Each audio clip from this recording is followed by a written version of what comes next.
Studio Balado. Bonjour, c'est Rokia Bamba pour Sororité Conversation with My Sisters, le podcast au service de la parole sororale du studio Balado.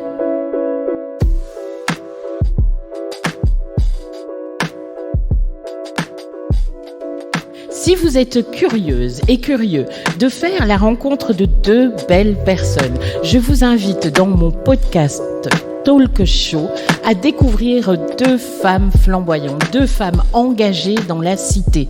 Une femme musicienne et une femme manager dans le secteur musical. Mes sisters Sarah Carlier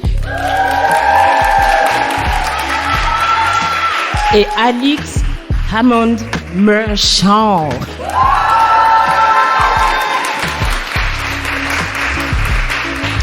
Ce soir, nous sommes en public dans la majestueuse salle ogivale de l'hôtel de ville de Bruxelles dans le cadre de la soirée de clôture du programme de mentorat Les Lianes organisé par Civias. Civias est une plateforme qui agit pour un secteur musical plus inclusif en Belgique francophone depuis 2019 et qui développe depuis 2023 le programme de mentorat Les Lianes. Les Lianes accompagnent les femmes, les personnes non binaires, transgenres et agenrées dans le développement de leur carrière au sein du secteur musical. De janvier à mai 2023, le programme met en relation 10 mentorés qui souhaitent développer leur carrière et 10 mentors qui ont l'envie de partager leur expérience. En parallèle, le programme propose des ateliers collectifs qui offrent aux participantes des outils concrets pour naviguer dans la filière musicale. Ateliers sur l'empouvoirment, sur le bien-être au travail, sur le networking et sur la défense verbale. Merci à Sarah Boitous de coordonner ce programme et à toute l'équipe de nous accueillir.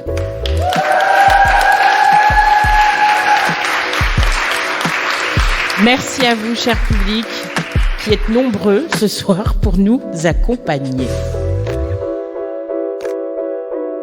Rokia Bamba, Sororité, Conversation with My Sisters.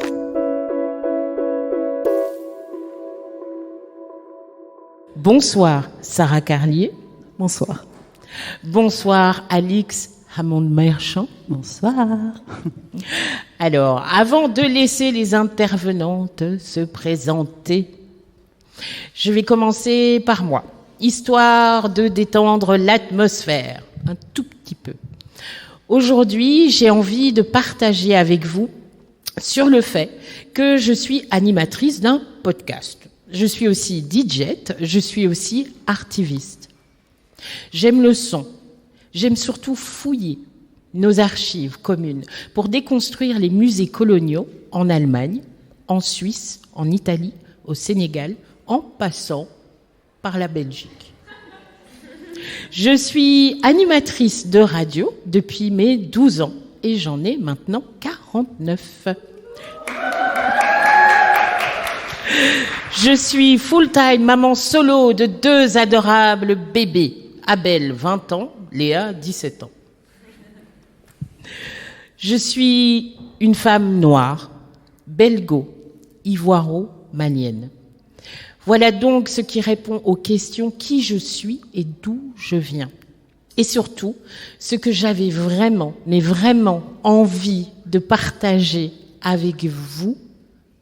Je suis Rokia Bamba.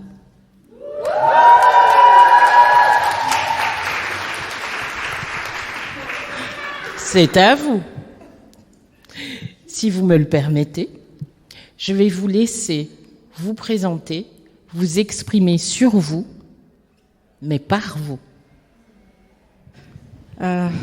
Tu veux commencer peut-être? Vas-y.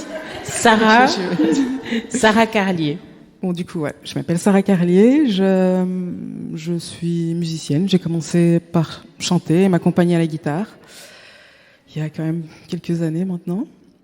Et depuis quelques années, je fais mes productions moi-même et tout ça. Donc, je fais ma petite cuisine musicale. Et voilà, je suis impliquée dans plusieurs collectifs dans lesquels je fais partie. Entre autres, ACAR, voilà.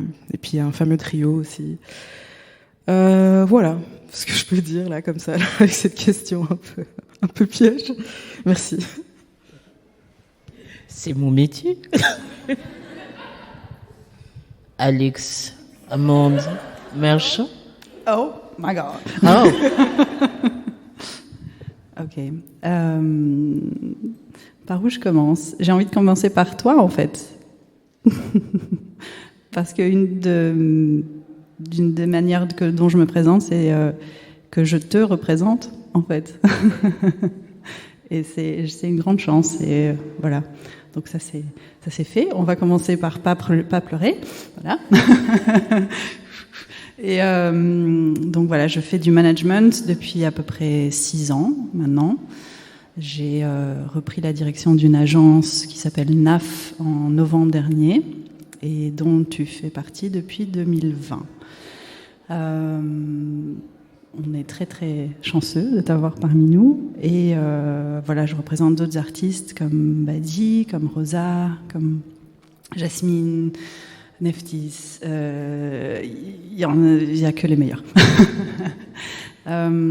Et au-delà de ça, comment je peux me présenter autrement que par mon métier, ce serait des fois pas mal, parce qu'en fait, c'est une grande part de mon quotidien. Comme tous les gens qui travaillent dans ce milieu, on essaye de quand même essayer d'avoir un peu une séparation entre le privé et le professionnel, mais c'est tellement une passion que du coup ça nous définit énormément. Voilà, je m'appelle Alix Amand-Merchant, je suis franco-américaine, je suis arrivée à Bruxelles quand j'avais 18 ans pour étudier l'art. Et voilà, j'ai pas quitté Bruxelles, je suis pas retournée en France parce que je me sens vraiment bien ici. Effectivement, c'est là où, ici, c'est vraiment là où j'ai pu être moi, sans forcément avoir, voilà, avec moins de jugement et avec moins d'orgueil, je crois.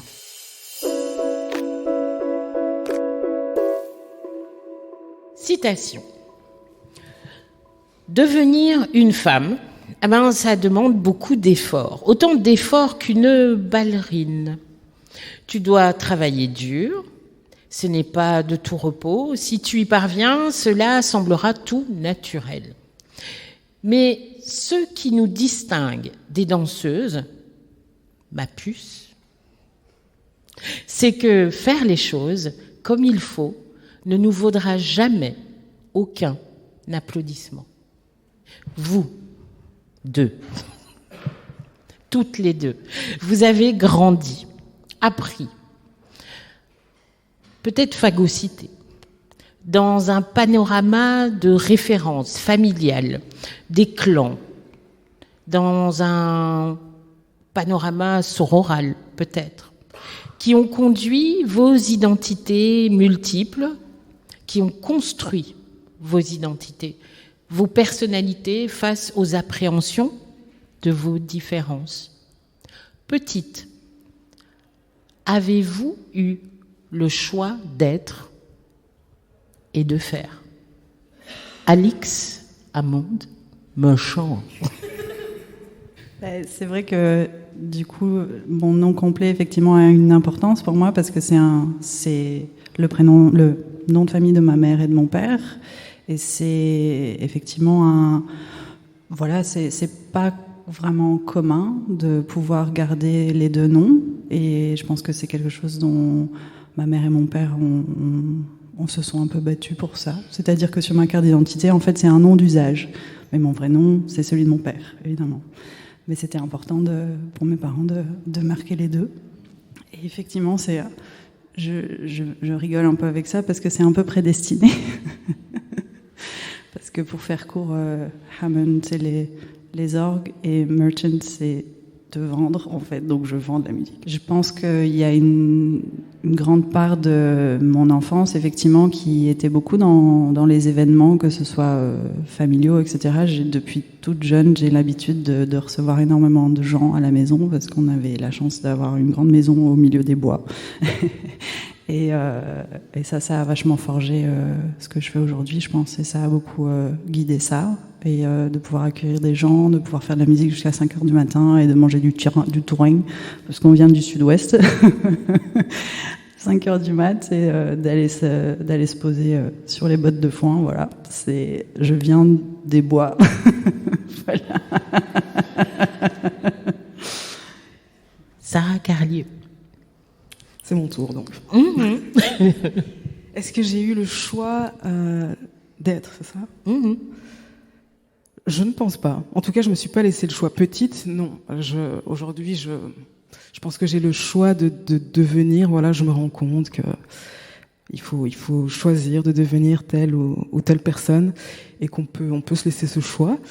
Maintenant, je fais partie de ces gens qui ont été un petit peu, je vais pas dire étouffés, mais j'ai beaucoup pris de l'héritage familial, social, culturel. Et donc voilà, j'arrive à une période de ma vie où voilà, je me rends compte que on peut choisir de devenir quoi, avec tout ce qu'il y a derrière, quoi, tout ce qu'on a traîné, tout ce qu'il y a de bien et tout ce qu'il y a de moins bien. Donc voilà.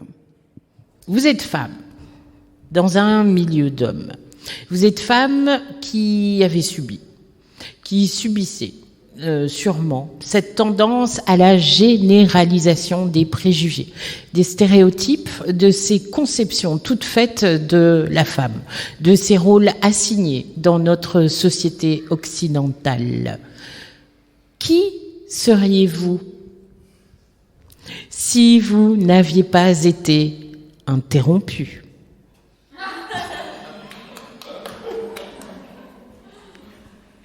Qui seriez-vous devenue? Sarah Carlier. Je sais pas, je serais certainement peut-être pas moins introvertie, parce que je crois que c'est dans ma nature, mais moins timide. Voilà, je fais aussi partie de ces gens que la vie a rendu un peu timide, on va dire. Mais je me soigne. Ça va de mieux en mieux, on va dire, avec l'âge. Alix développe.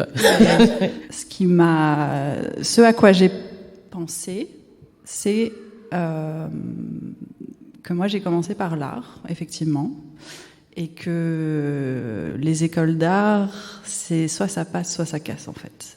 Et peut-être que si... Je me suis longtemps dit, en fait, j'ai choisi cette voie parce que je suis créative, mais j'ai pas l'étincelle. J'ai pas le premier jet, le premier truc, la créativité de l'élan, en fait.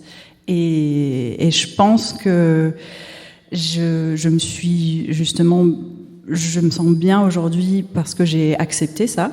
Parce que je suis la continuité de ta créativité, j'essaye de suivre tes idées pour les réaliser, comme avec la plupart des artistes que je représente en management principalement.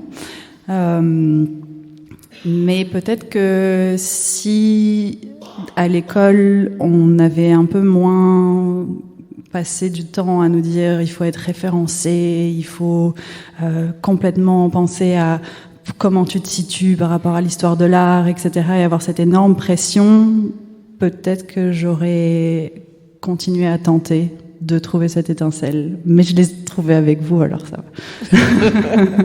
Et je suis vraiment contente de pouvoir continuer ça et de développer avec vous vos idées, quoi, en fait. Voilà. Sarah, tu veux rajouter quelque chose ? Non, j'avoue que c'est pas le genre de question que je me pose, parce que c'est tellement difficile d'être soi déjà dans le moment présent, dans la vie qui court, que voilà, avec des si, on se refait complètement et on devient toujours pas qui on aurait voulu ou pu ou dû être. Donc voilà, j'essaie de me concentrer sur qui je veux être, qui je peux être.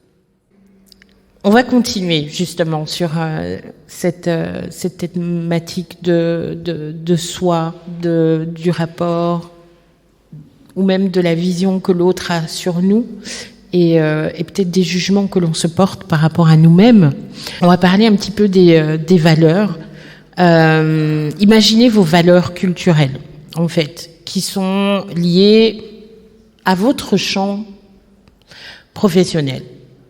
Des valeurs qui sont utiles et parfaites, hein, interdépendantes, elles varient, renvoient à un idéal, ce qui est désirable ou pas, ce qui est laid ou beau, ce qui est mauvais ou bon, ce qui est normal ou pas normal.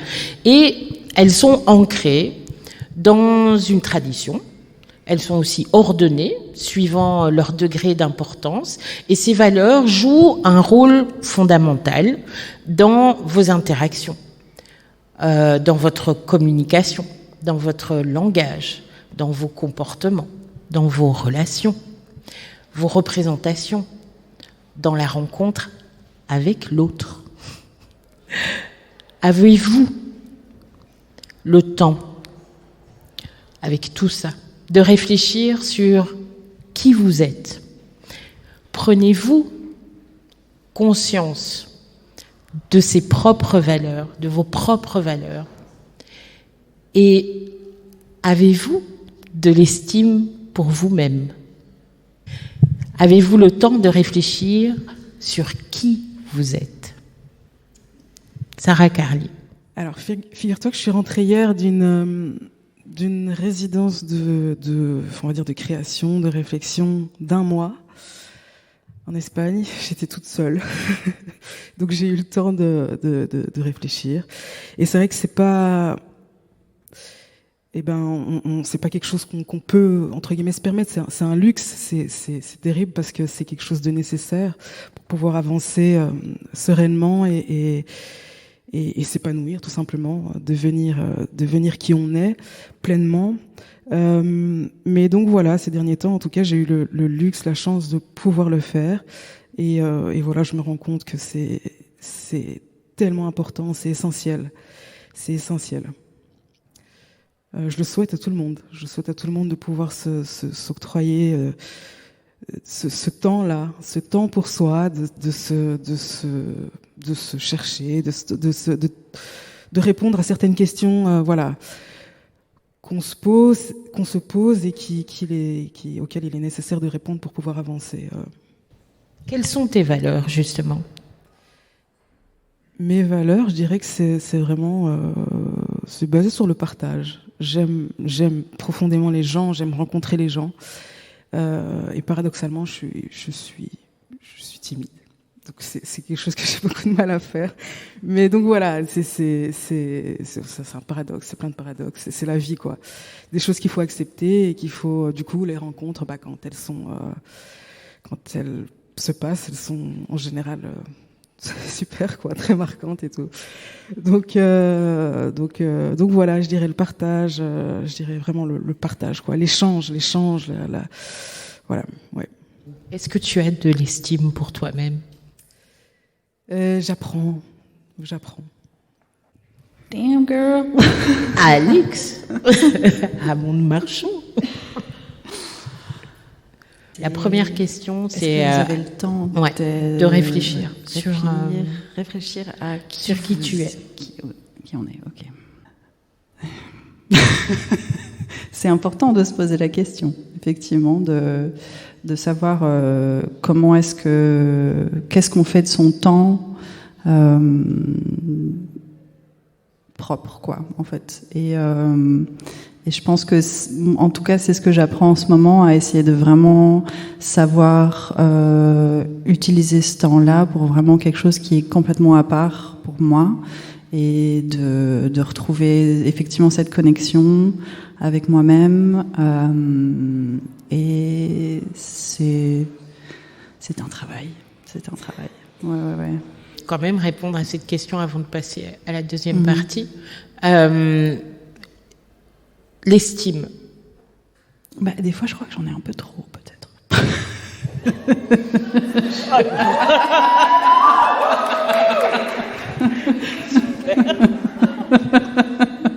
Vas-y, donne. Non, mais je crois que je dis ça parce que c'est un peu une carapace en fait. C'est surtout ça en fait quand justement on essaie voilà, d'être forte et de sembler vraiment confiante, etc. C'est effectivement parfois un peu un masque aussi qu'on se donne pour affronter la vie, parce que en fait c'est aussi, je suis en représentation en fait beaucoup, et quand je vais sur les salons par exemple, quand je suis dans le networking, c'est genre put your mask on et vas-y quoi, tu vois, comme enfin voilà, c'est donc peut-être que j'ai piégé ta question. Voilà. Ah ouais. Tu me connais, quoi. Alors, un petit skills. Comment vous octroyez-vous des moments et quels sont-ils pour vous déconnecter et puis après vous reconnecter?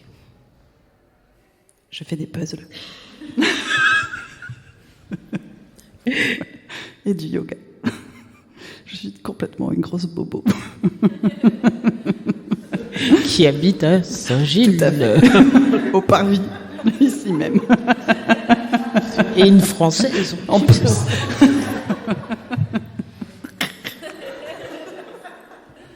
On va passer à Sarah-Carlier. Comment tu arrives à te déconnecter et à te reconnecter? En me voyant, ça c'est clair. Déjà, pour commencer, ça aide. Moi, je dirais que tout simplement, c'est la musique. Il y a des périodes où je m'enferme et je suis dans ma bulle et je compose, je chipote, comme on dit. Et donc, ouais, vraiment ça, c'est la musique. C'est mon remède. Mais ton remède, on va creuser. Ok. Ton remède, pourquoi? À ce monde de fous, j'ai envie de dire. Voilà, c'est là que je vais me ressourcer. C'est un peu s'éloigner des fois on a tendance à voir les choses un peu comme plus graves qu'elles le sont, ou toutes ces choses qu'on comprend pas, qui peuvent nous rendre dingues en fait si on reste bloqué dessus. Donc ouais, s'échapper, la musique me permet de m'échapper. Voilà, c'est une chance que j'ai d'avoir une passion, de l'avoir trouvée, et donc voilà, j'essaie de la respecter au maximum, et donc et de l'honorer quand je suis inspirée, quand j'ai l'occasion de le faire, quoi. Ouh, t'as beaucoup parlé. Hein. Ouais. Oh, je t'adore. Oh, j'y arrive. Ouais. T'es bien là? Ouais, là j'ai de l'estime pour moi. J'ai beaucoup parlé, c'est vrai, j'ai réussi. Et toi, t'es bien? Je suis bien, oui. Vous êtes bien? On passe à la deuxième partie, Chou. Oui. Vous écoutez Sororité Conversations with My Sisters, un podcast de Rokia Bamba et du studio Balado. Merci au public chaleureux qui nous accompagne.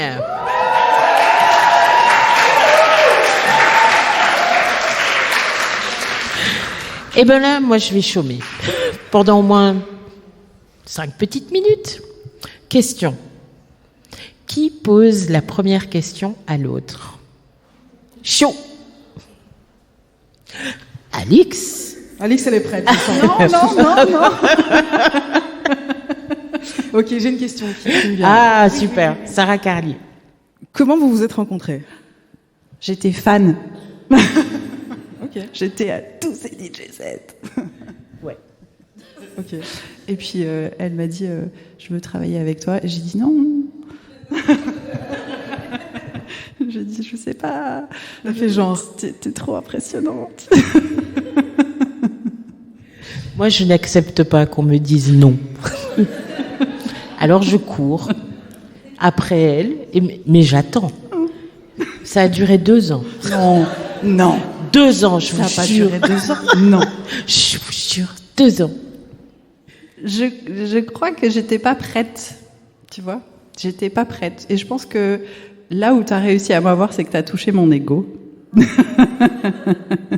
tu m'as dit, il y en a d'autres qui me courent après. J'ai fait, ah alors non, oui, maintenant c'est le moment. Voilà, c'est très bête d'ailleurs. Mais... Et je l'ai eu. Alix, une question à Sarah Carlier. Oui. Comment toi tu as rencontré Manon? Donc Manon qui est ma manager, ma super manager depuis 10 ans, plus de 10 ans, ouais. Parce que j'ai quand même un certain âge et que ça fait longtemps que je fais de la musique. Tu te vis? Ouais, non, je me vieillis, non. Bah, je suis plus toute jeune. Manon, on s'est rencontrés à l'école, en fait. On s'est rencontrés à l'école, tout simplement. Et puis moi, j'étais là, je commençais un peu la musique, j'étais entourée de gens que je trouvais un peu bizarres, tous, ouais. Et puis on s'est dit, vas-y, viens, on va. Elle m'a accompagnée à des concerts et tout, et elle était très, voilà, elle me soutenait, elle me donnait de la force. Et puis voilà, ça fait 10 ans qu'on travaille ensemble, et c'est mon binôme, et voilà. Oh. Et merci pour tout. On va pas pleurer. Une autre question pour Alix. Pour Alix, j'en avais une qui m'était venue. Alors, donc, toi, t'es franco-américaine, c'est ça? Et tu t'as dit que t'es venue à 18 ans pour étudier? Donc, avant tes 18 ans, tu vivais aux États-Unis? Non, en fait, je suis née aux États-Unis et je suis arrivée en France bébé. Ok, mais donc du coup l'anglais ça fait partie c'est aussi une langue que t'as apprise, que t'as parlé en famille. C'est quoi ton avis sur l'utilisation de l'anglais dans la musique dans des pays des pays francophones? Qu'est-ce que t'en penses en tant que franco-américaine? En tant que franco-américaine, du coup plus ton côté américain, quoi. C'est celui-là que je questionne plus. En fait, mon côté américain, il est un peu importé, quoi, en fait, parce que j'ai jamais vraiment vécu là-bas. C'est mes parents qui ont vécu là-bas, et donc voilà, mon côté américain, oui, il est présent, mais par rapport à ce que je pense de l'utilisation de la langue anglaise dans les pays francophones, je pense qu'il faut, comme toutes les langues, le maîtriser, que ce soit dans l'écriture, dans la prononciation, et voilà, ou alors jouer avec sa non-maîtrise de la prononciation, etc., et de pouvoir jouer avec. Mais pour moi, il n'y a pas forcément d'entre-deux, en fait, effectivement. Et après, je trouve que c'est, en tout cas, beaucoup plus difficile j'ai l'impression que vu de l'extérieur, je trouve que c'est plus difficile de d'écrire en français, peut-être, parce que c'est quelque chose qui est effectivement beaucoup moins, j'ai envie de dire planétaire, parce que c'est pas le mainstream, il est toujours en anglais. Il y a toujours un truc qui est très imposé, et qu'en fait c'est la langue qu'on utilise quand on parle pas la même langue.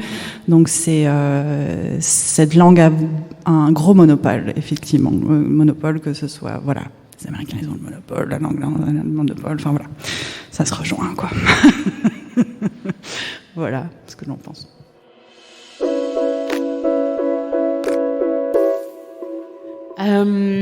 Concrètement, est-ce que vous êtes heureuse dans ce que vous accomplissez et en quoi vous l'êtes? Je suis heureuse maintenant parce que je me suis délestée de beaucoup de règles, de barrières.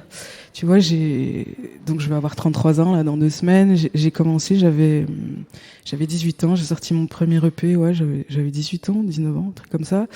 Et donc je débarquais un peu, c'était l'époque où en tout cas en Belgique, il y avait un site qui s'appelait Akamusic, où tu pouvais, de ta chambre, tu postes une vidéo, tu postes une chanson, et puis il y a des gens qui investissent, et alors tu sors ton truc, mais en fait t'es juste dans ta chambre, t'es là, tu sais pas quoi, tu vois, tu sais rien.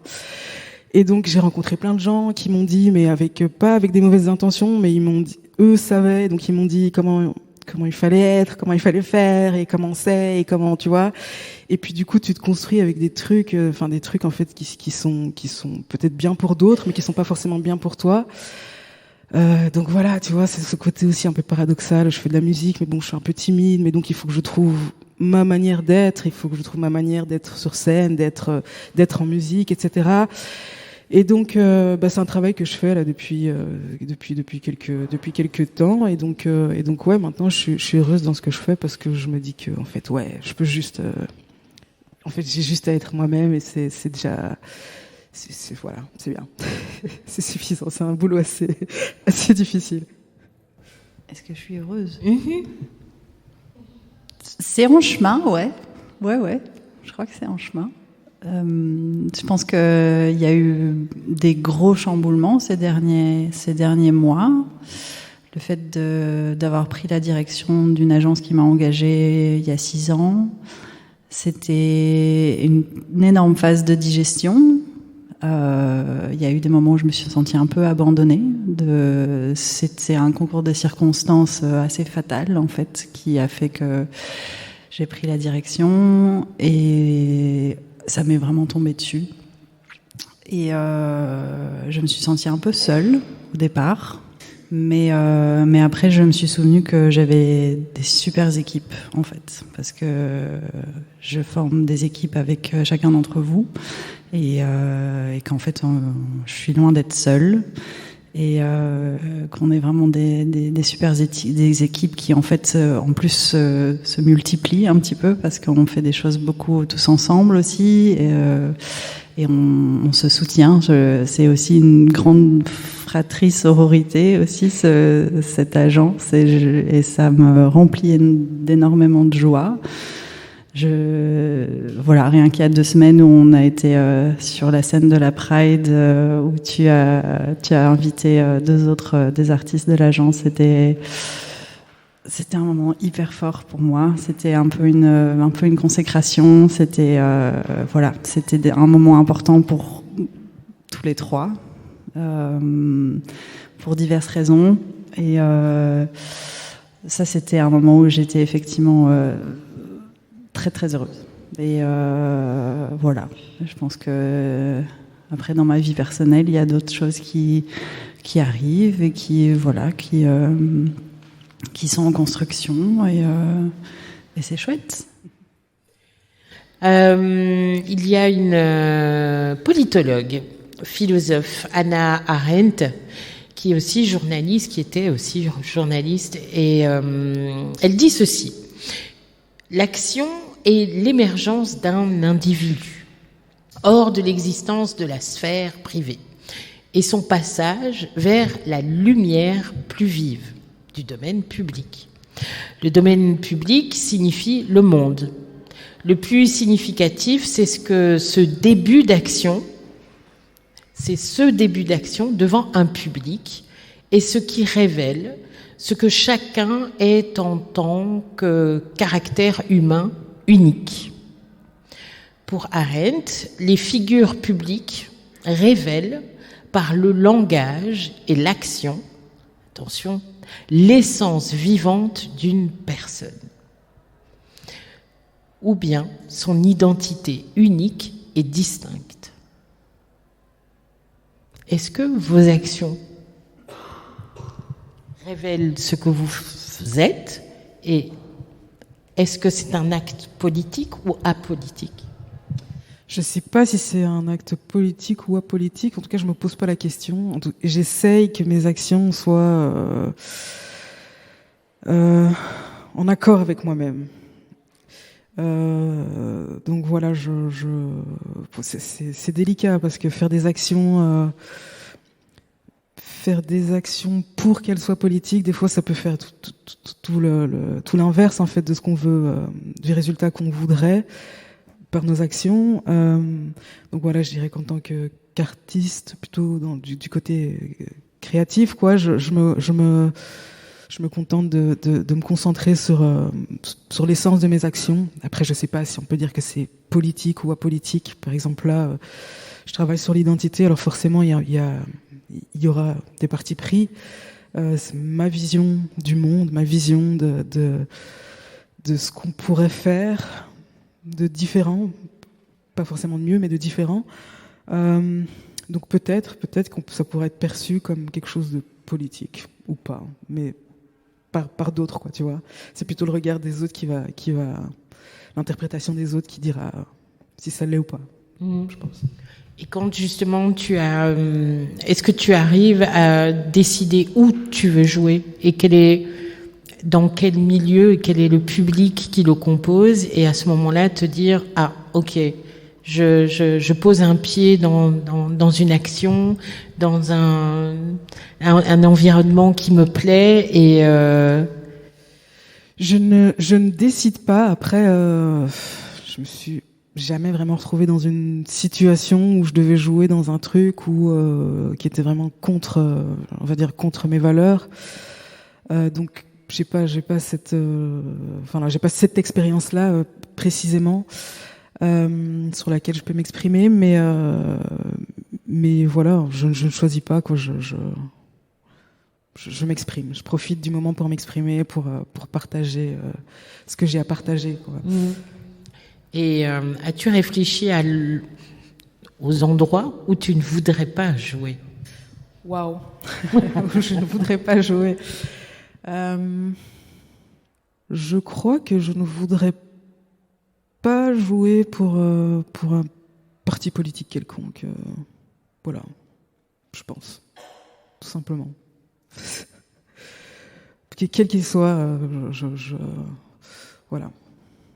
Non, c'est non. Mais pourquoi? Pourquoi? Parce que je fais partie de ces gens qui croient plus trop à ça, quoi. Je pense qu'il faut qu'on puisse discuter en dehors de ces boîtes et de ces cases et de ces étiquettes, et que finalement, à y regarder de plus près, on a cette espèce, il y a une espèce d'urgence quand même. Elle est sociale, elle est climatique, elle est tout ce que tu veux, mais il faut échanger concrètement, quoi, tu vois. Et je pense que les partis politiques, de manière générale, c'est quelque chose ce sont des boîtes qui sont, c'est même pas qu'elles sont plus productives, c'est qu'elles sont contre-productives, quoi. Donc je dirais non. Et voilà. Le sens que ça a, c'est qu'en général, ça paye bien. En tant qu'artiste, ouais, voilà. Tu te poserais quand même la question, quoi. Mais je me dis que non, en fait, non. Mais il y a des endroits où tu te retrouves, notamment parle-nous de ton expérience au Bénin avec Manji, avec Chama Bongo. Qu'est-ce que justement, et aussi ton expérience à Lubumbashi. À Lubumbashi, ouais. Donc mon expérience en Afrique qui est assez récente, ouais. Ben écoute, Est-ce que ça rejoint pas une action que tu poses, quelque chose que tu crées, quelque chose que tu vas, que tu échanges? Oui, donc à Lubumbashi, c'était donc on est parti avec Manon il y a un an. Il y a un an, c'était ma première expérience au Congo, en Afrique, l'Afrique de mes origines, quoi. Donc c'était particulier, et l'idée c'était de créer un label féminin, en fait, voilà, pour toutes ces femmes qui sont hyper talentueuses et qui sont dans des situations vraiment que par exemple nous on travaille dans ce milieu, enfin voilà, il y a des soucis, il y a des choses un peu cheloues en tant que femme. Mais alors là-bas, c'est un autre monde, quoi. C'est un autre univers. C'est déjà être une femme qui évolue dans le milieu de la scène, des arts de la scène. C'est l'équivalent d'être une prostituée. Donc t'as des demandes particulières. Enfin, c'est très spécial, quoi. On vit pas le même monde. Et donc voilà, l'idée c'était de créer une structure, voilà, qui puisse les accompagner et qui puisse leur permettre de dire non, en fait, et d'être soutenus, quoi, dans ces noms. Donc voilà, c'est une expérience enrichissante qui se poursuit et qui se développe. Et au Bénin, ouais, donc j'ai été invitée par Chama Bongo. C'est ma première expérience au Bénin. Et voilà, on a rencontré des artistes locaux 4 jeunes artistes locaux avec lesquels on a échangé, avec lesquels on a créé en fait, on a créé des sons sur place. Et qu'on a pu représenter en fait. Donc Shama Bongo a créé elle a monté un festival dont la première édition s'est produite voilà cette année, et ça a été une expérience de vie quoi, enrichissante personnellement, artistiquement, et donc voilà, c'est génial, et c'est un projet à suivre aussi du coup. Shama Bongo is known as Nicole Letoupe, qui a été l'une des premières participantes du podcast. Ouais. Voilà. Donc, on reste en famille. Ouais, carrément. Merci pour ce partage. Merci à toi. Alix, je te retourne la question. Est-ce que mes actions sont politiques ?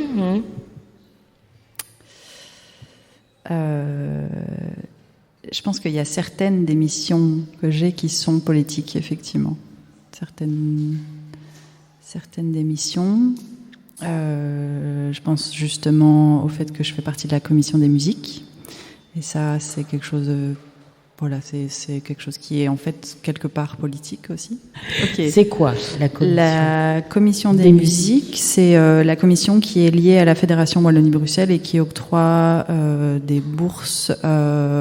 Donc il y a plusieurs, la commission des musiques, que ce soit les musiques actuelles, musique classique. Ça soutient donc les structures d'encadrement, les projets d'artistes et les festivals. Et ça, c'est en tout cas, entre autres, celles dont je fais partie, sauf les festivals. Et du coup, effectivement, ça influe, en fait. C'est des décisions qu'on prend qui influent, en fait, le paysage musical. Voilà, donc c'est des décisions qu'on essaie de pas prendre à la légère, quoi, en fait. Et donc effectivement, ça définit un petit peu la suite. Donc voilà, ça fait partie d'une des actions politiques, je crois. Et effectivement, tout à l'heure, tu disais en tant que personnage public. Et moi, c'est effectivement la manière dont je choisis les artistes avec lesquels je travaille. Pour moi, c'est primordial que vous ayez la conscience que vous êtes des personnages publics, en fait, et que vous preniez cette mission et ce rôle à cœur pour que moi je puisse aussi être en accord avec ces valeurs, en fait, et que je donne effectivement toute ma force pour défendre ça, en fait. Et pour moi, c'est effectivement primordial. Donc voilà, mes actions sont effectivement, et qui prétend faire de l'art sans faire de politique, c'est effectivement lié, et voilà, tout est politique, effectivement. Tous les choix qu'on fait, ça fait une pression de dingue, mais mais oui, voilà. Donc je sais pas si j'ai répondu à ta question. Oui. Ok, super. Moi, ça me va. Ça te va. On va terminer sur une petite définition. Je ne l'avais pas demandé d'y réfléchir, mais là, à brûle pour point, justement, en discutant et en conversant ensemble, quelle serait votre définition de la sororité ? À chacune. Sarah Carly. Évidemment, ça commence par moi. Bah, évidemment. Elle a parlé. Waouh, ma définition de la sororité particulière, parce que moi j'ai grandi avec ma mère et mes 3 frères, quoi. J'ai pas de sœur avec qui j'ai grandi.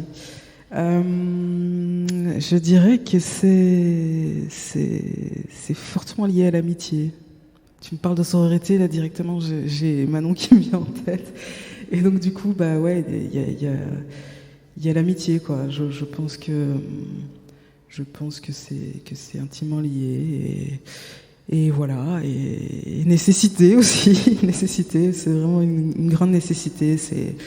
C'est un lien dans lequel on peut puiser beaucoup de force, beaucoup d'inspiration aussi.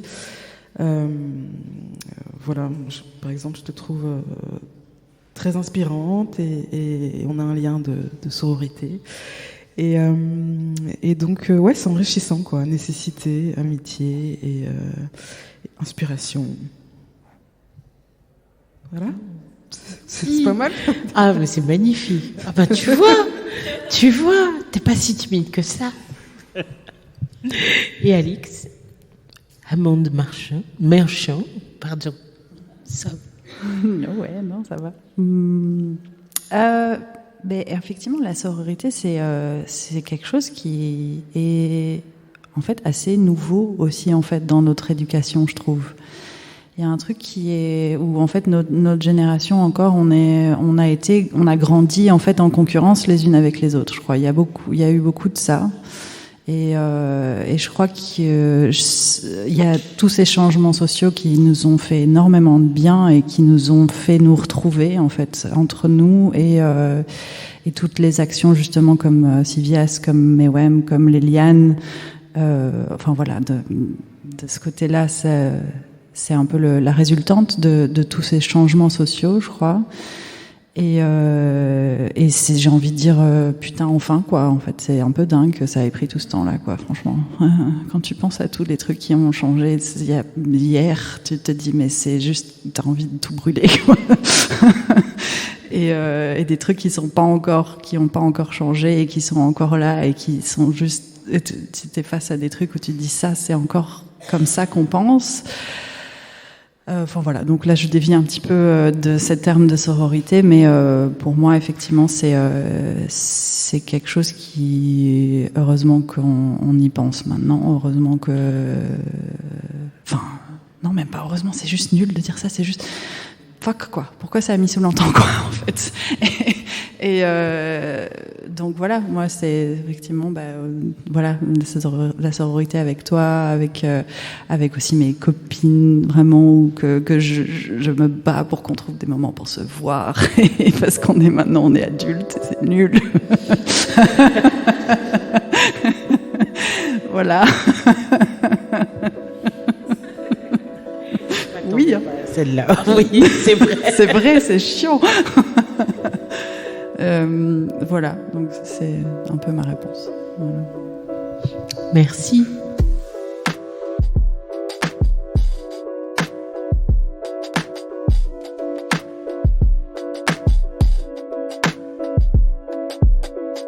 C'était Sororité Conversation avec mes sisters Sarah Carlier et Alix Amande Merchant. Cet épisode de mon podcast est une invitation de Civias Léliane et a été enregistré en public à l'Hôtel de Ville de Bruxelles le 1er juin 2023. Merci à mon producteur et réalisateur Michel-Ange Vinti.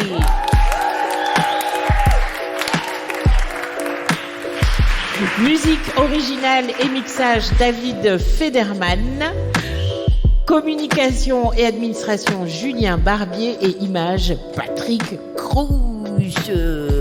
Sororité Conversation with my sister est une production de Studio Balado.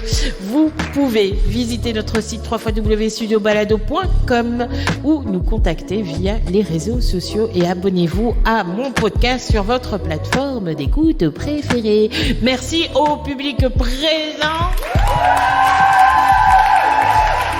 Merci pour votre écoute et à bientôt. Ciao.